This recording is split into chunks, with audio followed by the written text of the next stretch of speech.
श्रीराम राम रामेति श्रीराम राम रामेति। शुक्लांबरधरं विष्णुं शशिवर्णं चतुर्भुजं प्रसन्नवदनं ध्यायेत् सर्वविघ्नोपशान्तयेत्। गुरुर्ब्रह्मा गुरुर्विष्णुः गुरुर्देवो महेश्वरः गुरुसाक्षात् परब्रह्म तस्मै श्रीगुरवै नमः।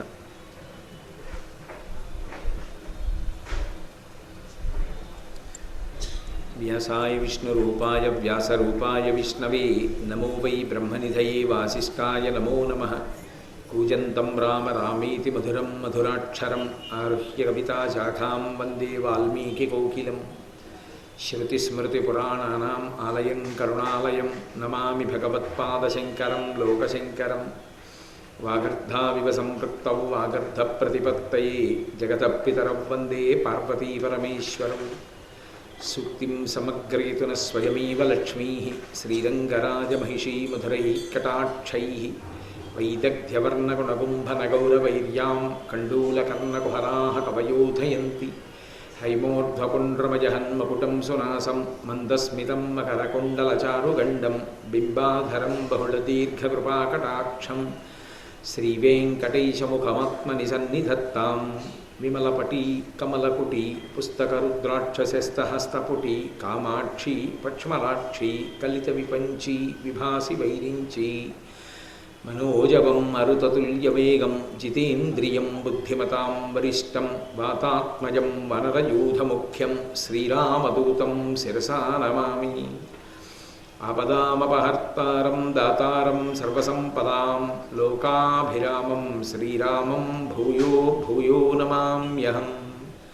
हरिः ओम। परमेश्वर स्वरूपेण सभకు नमस्कार। సీతా కళ్యాణ ఘట్టానికి శ్రీరామాయణంలో ఎనలేని ప్రాధాన్యత, బాలకాండాంతర్గతం. రామచంద్రమూర్తి పరిపూర్ణమైనటువంటి నరుడిగా జన్మించాడు. రావణ సంహారం కోసం, నరజాతి యొక్క ప్రతిష్టని నిలబెట్టడం కోసం. సీతమ్మ తల్లి అయోనిజగా జన్మించింది. జన్మించి నరకాంతగా రామచంద్రమూర్తిని అనుగమించింది. అందుకే ఆ తల్లి తానే అనేక సందర్భాల్లో ఆ విషయాన్ని బయట పెట్టింది కూడా. నేను నరకాంతను కాను అన్న విషయాన్ని సుస్పష్టం చేసింది. తతో 12 వర్షాహం రాఘవస్య నివేశనే అంటుంది. నేను మనుష్యులు అనుభవించేటటువంటి భోగములను కొన్ని సంవత్సరముల పాటు రాముని అంతఃపురంలో అనుభవించాను అంది ఒక చోట. అయోధ్యకాండలో అనసూయమ్మతో మాట్లాడుతూ అంటుంది, ఆమె కూడా మనుష్యకాంతే అయితే మనుష్యులు అనుభవించే భోగాలు నేను అనుభవించానన్న మాట ఎందుకంటుంది? మనుష్యుడు అలా అనడు కదా. ఆమె నరకాంత కాదు, దేవకాంత. కానీ ఆమె నరకాంతగా పాతివ్రత్యంతో రామచంద్రమూర్తిని అనుగమించింది. అందుకే ఆమె కూడా ఎక్కడా తన దైవత్వాన్ని ప్రకటన చెయ్యలేదు. శ్రీరామాయణంలో ఇది ఒక పెద్ద ప్రశ్న. రామచంద్రమూర్తి నరుడిగా వచ్చినప్పుడు సీతమ్మ తల్లి నరకాంతగా రావడానికి అభ్యంతరం ఏమిటి?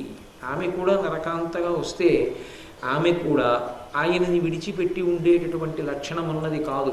లక్ష్మీదేవికి ఒక మాట ఉంది, నిత్యానపాయనీం అని.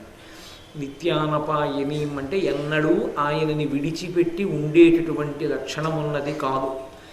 ఆయన ఏ అవతారం తీసుకున్నా ఆమె కూడా అవతార స్వీకారం చేస్తుంది. ఆయన కృష్ణుడిగా వస్తే ఆమె రుక్మిణిగా వస్తుంది. ఆయన రాముడిగా వస్తే ఆవిడ సీతమ్మగా వస్తుంది. అందుకే గోపరాజు గారు శ్రీరమ సీతగాగ నిజసేవక బృందము వీరవైష్ణవాచార జనంబుగాగ విరజానది గౌతమిగాగ వికుంఠమున్నారయ భద్రశైల శిఖరగ్రముగాగ వసించు చేతనోద్ధారకుడైన విష్ణుడవు దశరథి కరుణాపయోనిధి అంటారు. శ్రీరమ సీతగాగ, ఆ లక్ష్మీదేవి సీతమ్మ తల్లిగా వచ్చింది.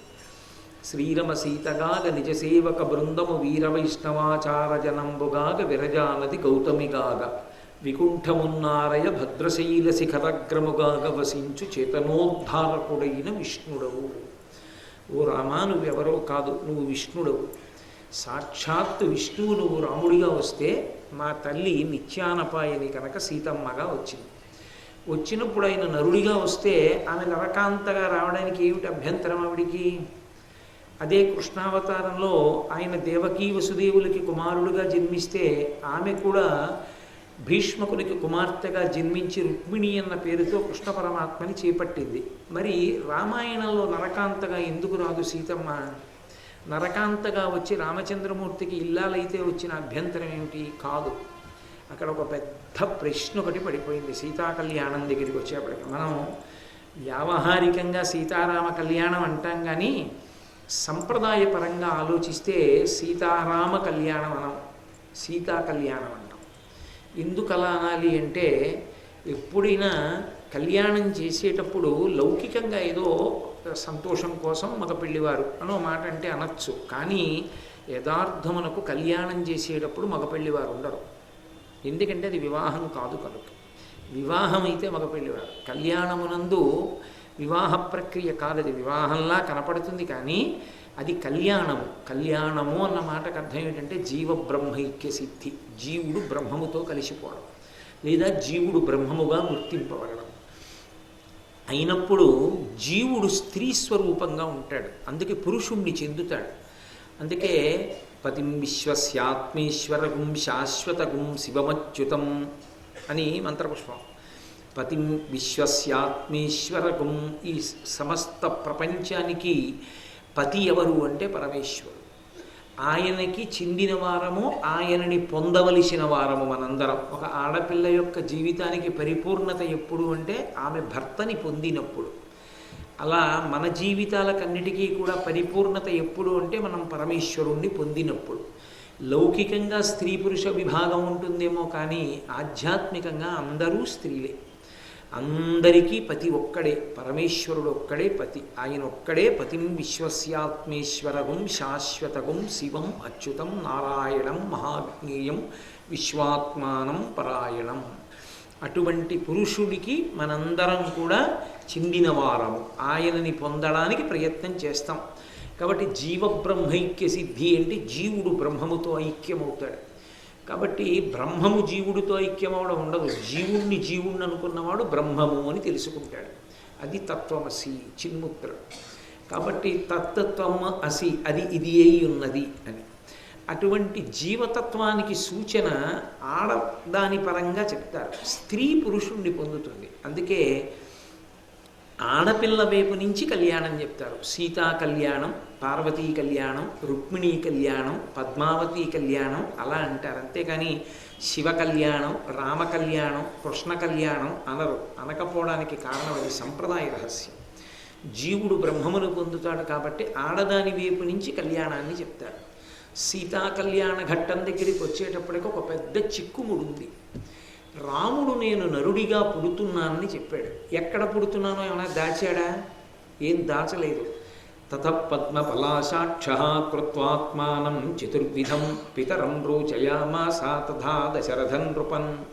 నేను దశరథ మహారాజు గారిని తండ్రిగా వరిస్తున్నాను. దశరథ మహారాజు గారికి కుమారులుగా జన్మిస్తాను, నలుగురిగా వస్తాను అని చెప్పి ఆయన చెప్పేశాడు. కాబట్టి దశరథ మహారాజు గారి బిడ్డలెవరు అంటే విష్ణువే నరుడిగా వచ్చాడు, దాశరథి తెలిసిపోయింది. ఇప్పుడు పెద్ద ప్రశ్న ఎక్కడొచ్చిందంటే సీతమ్మ తల్లి శక్తి స్వరూపిణి, ఆమె నరకాంతగా వచ్చింది అనుకోండి, ప్రతివాడు ఆమెని పొందాలని ఒక ప్రయత్నం మొదలెడతాడు, ఆమెకి భర్త కావాలని ప్రయత్నం మొదలెడతాడు. అప్పుడు ఒక పెద్ద యుద్ధాలు, పెద్ద అల్లరి ప్రారంభం, రుక్మిణీ కళ్యాణంలాగా. కాబట్టి ఆ తల్లి నరుడిగా ఉన్నాడు కానీ ఆయనే పరబ్రహ్మం. కానీ పరబ్రహ్మాన్ని అంగీకరించడు రాముడు ఎక్కడ. నేను కేవలం నరుణ్ణి, నేను దశరథ మహారాజు గారి కొడుకుని, నేను ఈశ్వరుణ్ణి కాను, నన్ను అలా అనకండి అంటాడు దేవతలతో. కేవలం నరుడిగా ఎందుకున్నాడంటే అలా ఉంటే తప్ప నరజాతి ప్రతిష్ఠ నిలబడదు, అలా ఉంటే తప్ప రావణ సంహారం జరగదు. కానీ నరుడిగా ఉన్న రాముడే పరబ్రహ్మం. ఇది చెప్పాలంటే ఎవరు చెప్పాలి? అది చెప్పడానికి ఒక మిష కావాలి, ఒక పెద్ద విశేషం కావాలి. అందుకు సీతమ్మ తల్లి అయోనిజగా వచ్చింది. ఎక్కడొచ్చింది? జనక మహారాజు గారికి కూతురుగా వచ్చింది. ఇప్పుడు జనక మహారాజు గారు ఏం ప్రయత్నం మొదలుపెట్టాడు? ఆ సీతమ్మ తల్లికి వివాహం చెయ్యాలి. సీతమ్మ తల్లికి వివాహం చేయడం జనక మహారాజు గారికి ఒక పెద్ద చిక్కు ప్రశ్న. ఎందుకని? ఆమె అయోనిజ, ఆమె తనకి పుట్టిన కూతురు కాదు. ఆమె భూమిని దున్నుతుంటే పద్మావతీదేవి దొరికినట్టు దొరకలేదు. పద్మావతీదేవి నాగటి చాలుకి మందసం తగిలి గ్రక్కునవారలు విప్పి చూడ ఒక బాలిక చిన్నది దివ్యసుందరమూర్తి జానకి పగిది చిరునవ్వుల తోచుచుండగందని పువ్వుల మధ్యలో పెట్టెలో పడుకుని కనపడింది. పద్మావతీదేవి పెట్టెలో దొరికింది. సీతమ్మ అలా దొరకలేదు. సీతమ్మ నాగటి చాలి ఉరిపిడికి పైకి లేచింది, భూమిలోంచి పైకి లేచింది తప్ప ఆమె ఏదో పెట్లో దొరికింది, పెట్లో పువ్వులు ఉన్నాయా, పువ్వుల్లో ఆమె దొరికింది, ఆవిడ పసిపిల్ల అలా లేదు రామాయణంలో. ఆమె పేరు పెట్టుకుంది సీత అంది, నా పేరు సీత. ఆమె ఉద్ధిత, పైకి లేచింది. పైకి లేస్తే కూతురు కాబట్టి ఎత్తి పట్టుకున్నాడు. పురుషుడికి అధికారం ఉంటుంది. మామగారిగా ఉన్నా నాన్నగారిగా ఉన్నా, అంటే నాన్నగారిగా ఉండి మామగారు కావడం ఎందుకు వస్తుంది? కొడుకు కూతురు ఉన్నారనుకోండి నాన్నగారు, కొడుక్కి పెళ్ళయిందనుకోండి మామగారు, కూతురికి పెళ్ళైనా మామగారు. కూతుర్ని కానీ కోడల్ని కానీ పురుషుడు తన తొడ మీద, కుడి తొడ మీద కూర్చోబెట్టుకోవచ్చు. అది పితృప్రేమ. తండ్రి ఎటువంటి వాడో అటువంటి వాడు. అందుకని మామగారు కుడి తొడ మీద కోడల్ని కూర్చోబెట్టుకుంటాడు. అదేం అలా కూర్చోబెట్టుకోవాలి తప్పకుండా అనే నియమం కాదు. సంప్రదాయంలో అదొక అధికారం, కూర్చోబెట్టుకుంటారు అలా కూతుర్ని కోడల్ని. ఎడంతొడ మీద మాత్రం ఇంకెవరిని కూర్చోబెట్టుకోకూడదు. ఎడంతొడ మీద కూర్చుంటే భార్యే. అందుకే తెలిసో తెలియకో పొరపాటున ఎవ్వరూ ఎడంతొడ ఎక్కకూడదు ఎవరికి. ఎడంతొడ మీద ఎక్కే అధికారం ఉన్నది ఒక్క భార్యకే. ఆమె ఒక్కతే కూర్చుంటుంది. పొరపాటున కూర్చున్నా ప్రమాదాలు వస్తాయి శాస్త్రంలో. కూర్చోకూడదు అలాగా. నేను అందుకు నొక్కి చెప్తున్నాను ఆ మాట.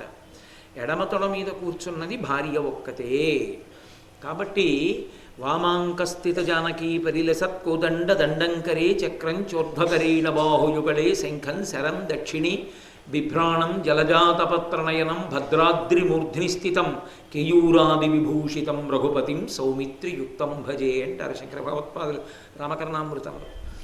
ఎడమతొడ మీద కూర్చుని ఉంటుంది సీతమ్మ తల్లి. కాబట్టి ఇప్పుడు సీతమ్మ తల్లి జనక మహారాజు గారికి లౌకికంగా అందరిలా పుట్టినది కాదు.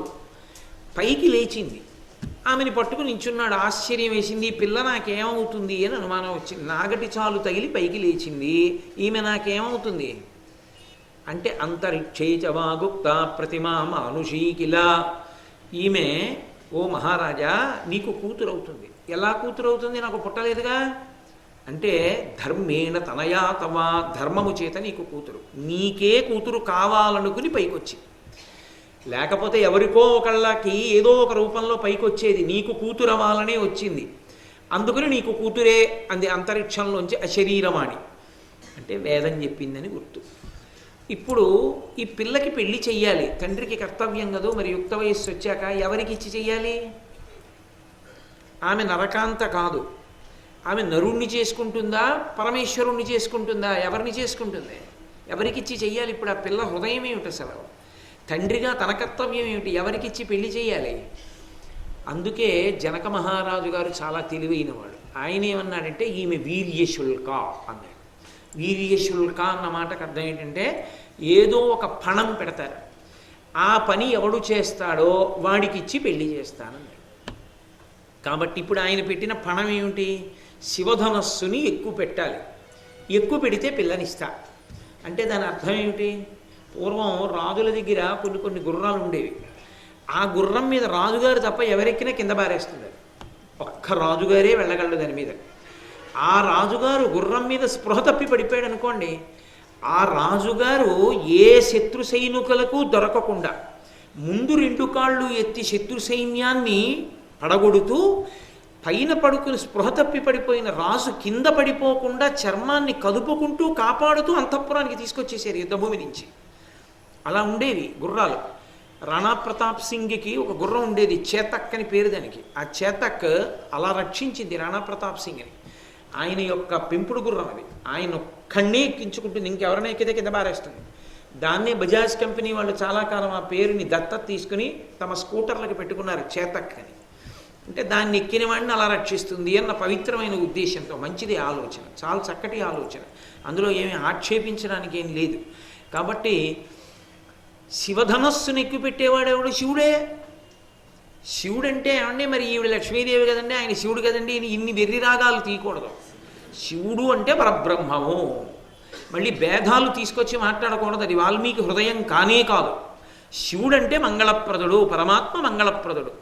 కాబట్టి శివధనస్సును ఎక్కుపెట్టినవాడు శివుడు అంటే పరమాత్మ. ఈమె అయోనిజ కనుక ఈమె పరమాత్మకి చెందుతుంది. ఈమెని పరమాత్మ చేసుకోవాలి. పరమాత్మ ఎక్కడున్నాడో నాకేం తెలుసు? శివధనస్సుని శివుడే ఎక్కువ పెడతాడు. అందుకని శివధనస్సుని ఎక్కువ పెడితే వాడికి ఇస్తాయి పిల్లనన్నాడు. ఎవరు ఎక్కువ పెడతారు? ఎక్కువ పెడితే వాడే పరమేశ్వరుడు కాదు. కాబట్టి అప్పటి నుంచి వెతుకుతున్నాడు ఆయన, ఎవడన్నా ఎక్కువ పెడతాడా? ఎక్కువ పెడితే వాడు ఈశ్వరుడే, అది పరబ్రహ్మమే, అది ఆయన నమ్మకం. ఇప్పుడు ఆ కథలా నడుస్తోంది. అలా నడుస్తూ ఉండగా లోకంలో ఎక్కడ పుట్టాడో పరబ్రహ్మం తెలియదు అవతారం జనక మహారాజు గారికి, అందుకని అలా నిర్ణయించాడు. ఇక్కడ విశ్వామిత్రుడికి తెలుసు భూత భవిష్యత్ వర్తమాన కాలాలు. రాముడు ఎవరో తెలుసు, సీతమ్మ ఎవరో తెలుసు, ఒక్క విశ్వామిత్రుడికి. దశరథుడికి ఏం తెలుసు? రాముడు నా కొడుకని తెలుసు అంతే. ఆయన యొక్క పుత్ర వ్యామోహంలో ఆయన విష్ణువు పూర్తిగా మరిచిపోయాడు. ఆయన పుత్ర వ్యామోహం కప్పేసింది. అందుకే విశ్వామిత్రుడు దెప్పి పొడిచాడు. ఆ బాలకాండలో ఒక చోట, నీకేం తెలిసాయా?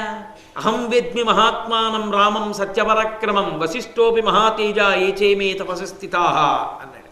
నీకేం తెలుసు? నా కొడుకు నా కొడుకు నా కొడుకు అంటావు. నాకు తెలుసు, వశిష్ఠుడికి తెలుసు. అడుగు ఎందుకు వచ్చానో అన్నాడు. వశిష్ఠుడు లేచి పంపు, ఎందుకు వచ్చాడో నాకు తెలుసు అన్నాడు. విశ్వామిత్రుడికి ఒక్కడికి తెలుసు, వశిష్ఠుడికి తెలుసు. ఇద్దరు రహస్య పంపకం. చదువు వశిష్ఠుడు చెప్పాలి, పెళ్ళి విశ్వామిత్రుడు చెయ్యాలి. మరి అవతారం వచ్చింది పరమేశ్వరుడిది, ఇద్దరు పంచుకోవద్దు సంతోషాన్ని.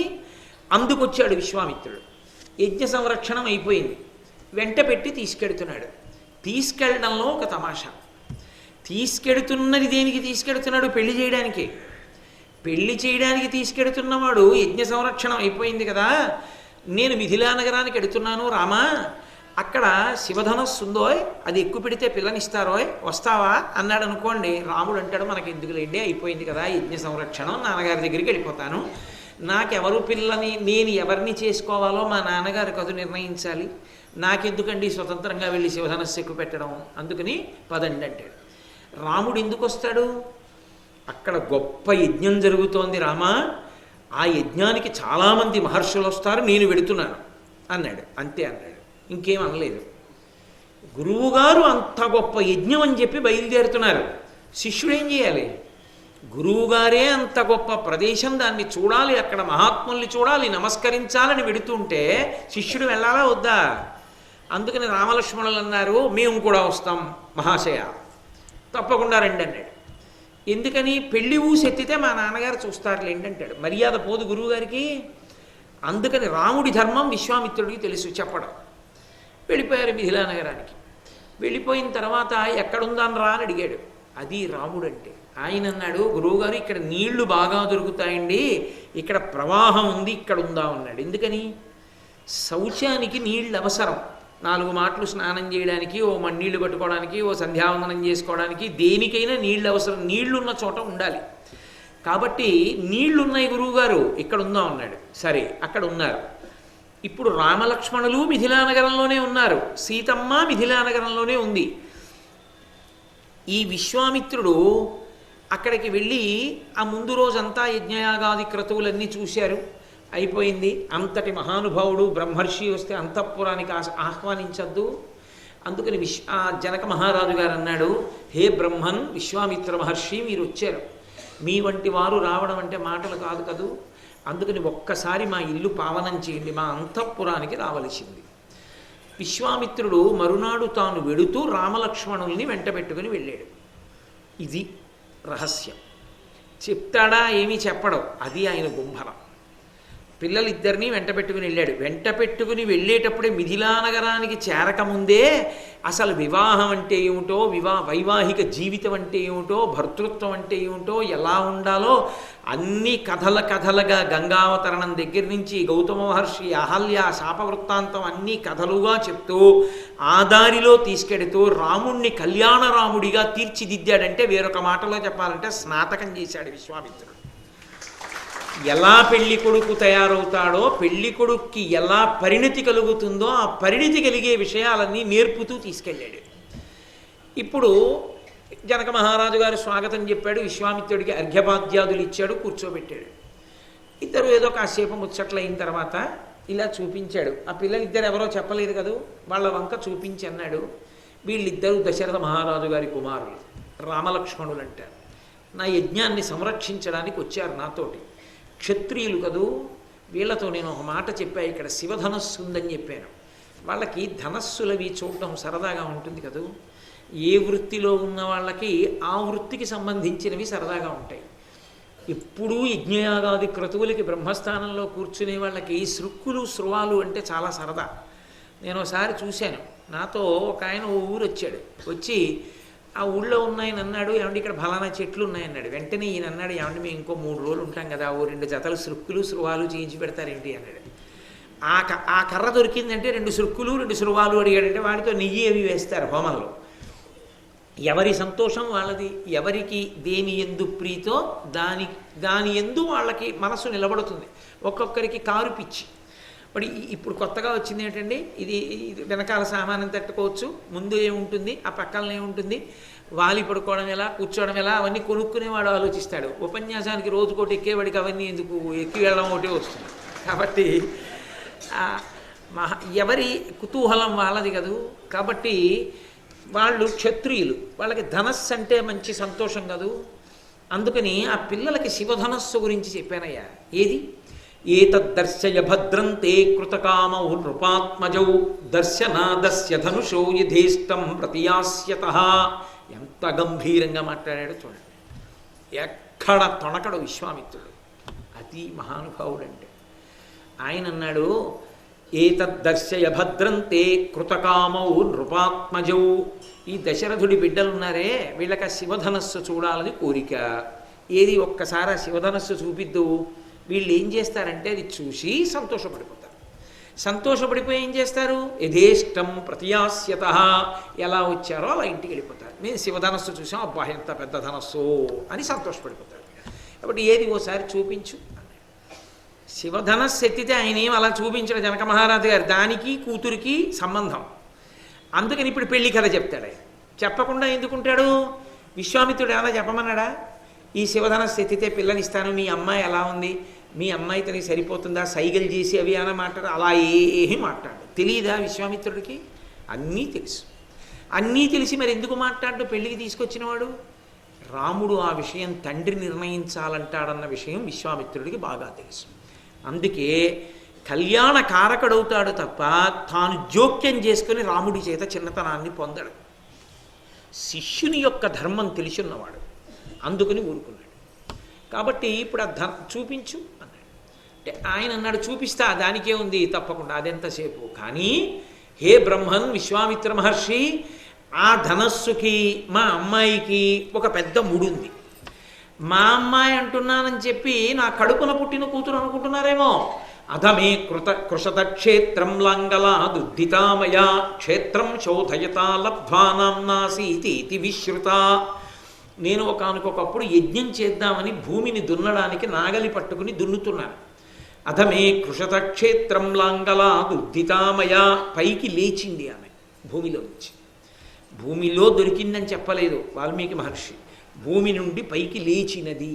ఉద్ధితామయ క్షేత్రం శోధయతా లబ్ధ్వా, భూమి దున్నుతున్నప్పుడు నాకు అలా దొరికి నామ్నా సీతేతి విశ్రుత, ఆమె సీత అన్న పేరుతో ప్రాచుర్యాన్ని పొందింది. నేను పెట్టానని ఆయన చెప్పలేదు, నేను పెట్టలేదు. ఆమెయే సీత అన్న పేరుతో లోకంలో కీర్తిని పొందింది. కానీ నా కడుపున పుట్టని బిడ్డ నాకే దొరికింది కనుక అంతరిక్షే చవాగుప్త ప్రతిమా మానుషీకిల, అంతరిక్షం ఆ రోజున చెప్పింది కాబట్టి జానకి అని పిలిచారు. శ్రీరామ రామ రామేతి శ్రీరామ రామ